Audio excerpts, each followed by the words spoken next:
When a soldier comes home, a lot of times their toughest battles are still ahead of them. That is a big reason why 20% of the 45,000 suicides every year in the United States are veterans. WMAR 2 News' Eddie Kadem talked to some of the people trying to change that.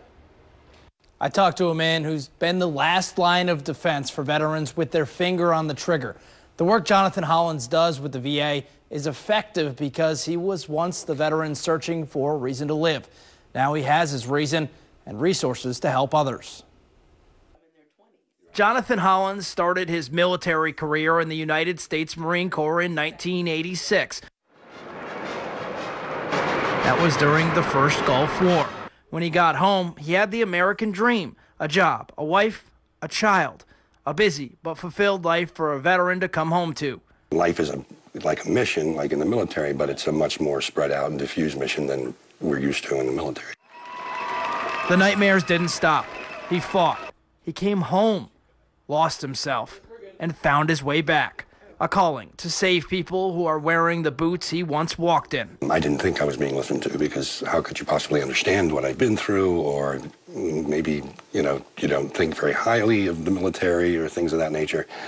I had a lot of biases, and what I found is once I understood that the person who was listening to me understood what I'd been through or genuinely cared, that made all the difference in the world.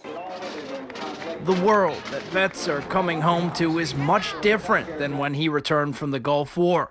He says Veteran Affairs is much better equipped to find and help veterans in need. It's a certain contentment and a certain happiness that is sometimes when the individual will say something to you and you realize they know you know. It helps me feel better about myself and makes me feel great about them. And it's nice because a connection is made. And sometimes I think that connection can be very hard for a veteran to find. Nicole Jones' job is to help the veterans who are at the VA and find the ones who are even more at risk, the ones who don't reach out for help. We just ask the families and the veterans to, continue to evaluate how they feel in periods of transition, like when they come back from the military, or if they had lost a loved one, if they lost a battle buddy. Things like that can really trigger emotional decline in our veterans, and we want to make sure they have supports. Veterans train with firearms. They're familiar with them. And most suicides, they're committed with a gun. The VA offers free gun locks and asks the veterans to store their ammo somewhere other than where they put their gun, maybe even freeze it. They really don't want to die. They just want things to get better. And if we can instill enough hope for them to look forward to tomorrow, that gives them another opportunity, because tomorrow may bring some successes, some, achievements that they didn't imagine, and then they can fight another day. Encouraging them to put together a hope box, deterrents that buy invaluable time to reconsider a suicide plan. Pictures of things that they're looking forward to doing, their family members, things that will encourage them to seek help when they're in crisis. Standing up for our heroes, fighting a constant battle against the enemies in their own minds.